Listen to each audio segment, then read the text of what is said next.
Hello everyone, NCERT chemistry के questions और answers कर रहे हैं क्लास 11 का chapter number 2 structure of atom का क्वेश्चन नंबर 55 यहाँ पे लिखा है।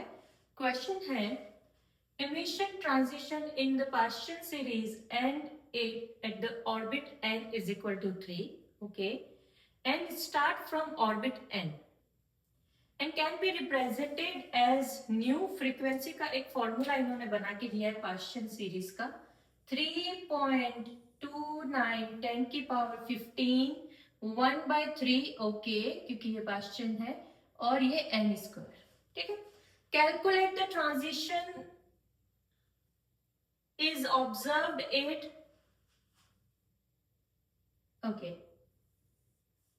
कैलकुलेट द, अपन को ये कैलकुलेट करना है, calculate the if transition, calculate the number of orbital जहां से वो इलेक्ट्रॉन वापस आ रहा है, if the transition occurred observe at 1285 nanometre का जो वेवलेंथ, ठीक है। And find the region of the spectrum. देखो सबसे पहले find the region of the spectrum, तो जो 1285 1285 नैनोमीटर का जो है, तो हमारा जो इंफ्रारेड का जो स्पेक्ट्रम है वो उसकी वेवलेंथ होती है 7 नैनोमीटर से अराउंड 1400 नैनोमीटर, और ये 1285 इसके अंदर आएगा। तो जो फर्स्ट क्वेश्चन जो है रीजन, स्पेक्ट्रम में किस रीजन में आ रहा है, तो वो इंफ्रारेड में आ रहा है, ठीक है, वो हमने ये देखते ही पता लगा।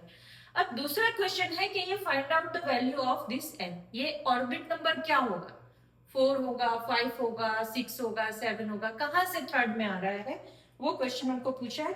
तो वो अपन निकालते हैं।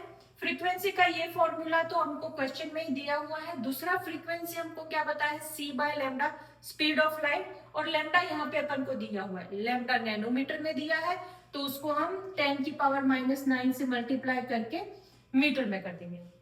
सो 1 न्यू हमारे पास ये है और 1 फ्रीक्वेंसी न्यू हमारे पास ये है, तो हम ये पार्ट को और ये पार्ट को यहाँ पे इक्वल, इक्वेशन नंबर 1 और इक्वेशन नंबर 2 से हमारे पास आएगा एक, तो ये फॉर्मूला, इस पार्ट को मैंने थोड़ा यहाँ आगे लिख दिया है, और ये एज इट इज वहां से मैंने उतारा और कुछ नहीं किया है। यहाँ से अब सिर्फ और सिर्फ मैंने, सॉरी ये वाला पार्ट नहीं, यहाँ से ये पूरा की पूरा सॉल्व किया है। तो देखते हैं कैसे किया है। देखो ये वाला जो पार्ट है, इसमें ये जो है उसको यहाँ पे नीचे ले जाते हैं और मल्टीप्लाई करते हैं, ठीक है। तो 3 point speed of light as it is, lambda as it is, और ये यहाँ पे आ गया। जब ये पूरे पार्ट को सॉल्व करेंगे तो हमारे पास आएगा 0.071, गुणा भाग तो करना पड़ेगा, ठीक है।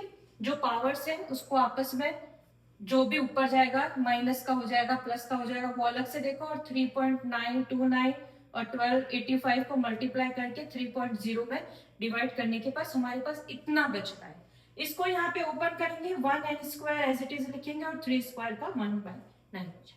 अब 1/9 को उस साइड ले जा रहे हैं, ठीक है, और ऐसे सोच लो कि इसको यहाँ ले जा रहे हैं, और ऐसे फाइनल अपन लाएंगे 1/n² इसी साइड है, और 1/9 माइनस 0.071 यहाँ पे, ठीक है, 0.071। कुछ नहीं किया है, ऐसे समझ लो कि इसको यहाँ ले गए और ये जो प्लस का है वो यहाँ पे माइनस में आ गया, तो 1/9 माइनस 0.071, और ये माइनस का उस साइड चला गया तो 1² वही है, ठीक है। और उसको मैंने ऐसे उल्टा करके लिख दिया, 1/n² को पहले लिख दिया है और बाद में ये पूरी चीज लिख दी है। तो 1/9 का क्या होता है, 9 में 1 को आप जब डिवाइड करते हो तो 0.1111 करके आएगा, तो 0.111 माइनस 0.071 को हम क्या कर सकते हैं, 0.04, और 1/n² इज इक्वल टू 0.04, ये आ गया। अब 1/n² है और 0.04 को मैं क्या लिख सकती हूँ, 1/25, और अब क्या हो गया, ये n² क्या हो जाएगा 25, तो n आ जाएगा 5। हमारा काम यहीं पे था कि इन दोनों का फॉर्मूला, लैम्डा हमको वेवलेंथ दी हुई थी, वहां से हम फ्रीक्वेंसी कैसे निकालेंगे, और फ्रीक्वेंसी का क्या फॉर्मूला दिया हुआ है, और इन दोनों को इक्वल में लाना, ये दोनों इक्वेशन को आगे सिर्फ और सिर्फ मैथ की है।